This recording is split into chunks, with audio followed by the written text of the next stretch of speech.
Here is a number that should shake you. Since 2020, trained exorcist priests in the U.S. have increased by 650%, from 20 to around 150.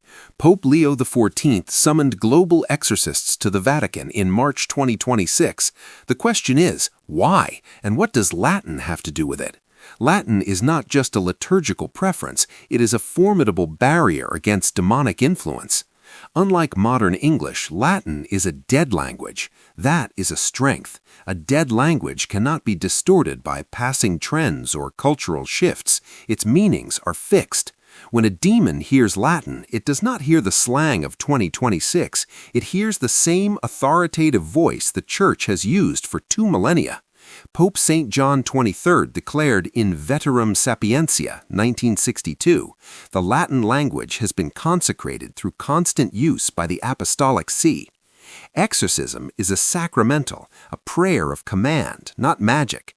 Demons are legalists. They know what has authority. The late Father Gabriele Amorth wrote, "The devil is more afraid when the priest uses Latin. Latin is the language of the Church, of the exorcisms, of the liturgy. The imperative syntax of Latin, exi immunde spiritus, depart, unclean spirit, is not a personal plea, it is the delegated power of Christ himself." Father Chad Ripperger observed a demonically afflicted man who could sit through the Novus Ordo until the consecration before manifesting, but in the traditional Latin Mass, the demon raged the moment the priest ascended the sanctuary. The difference? The avalanche of graces that the ancient rite unleashes. That is not superstition, it is frontline observation. I think of a young mother named Elena who told me her family began praying the rosary in Latin during the pandemic. The peace was immediate, she said. My children stopped having nightmares. The change was real.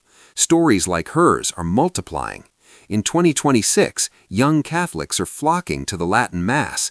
One podcast host noted that Latin is the sacred language of the Church, uniting believers across centuries and turning the tables on demonic forces. The ordered beauty of the ancient rite, incense, chant, sacred silence, is a direct sensory repellent to demonic chaos. As Father Peter Carota put it bluntly, when Latin was removed from prayers in the 60s, all hell broke loose. Latin Mass, Latin exorcism, Latin sacraments crush the devil. Latin represents the unbroken authority of the Catholic Church spanning 2,000 years. The International Association of Exorcists, over 1,000 members, warned Pope Leo XIV in September 2025 of a painful and increasingly widespread situation of people seriously affected by the extraordinary action of the devil. The Pope called the exorcists' ministry most necessary and urged priests to support the faithful truly possessed.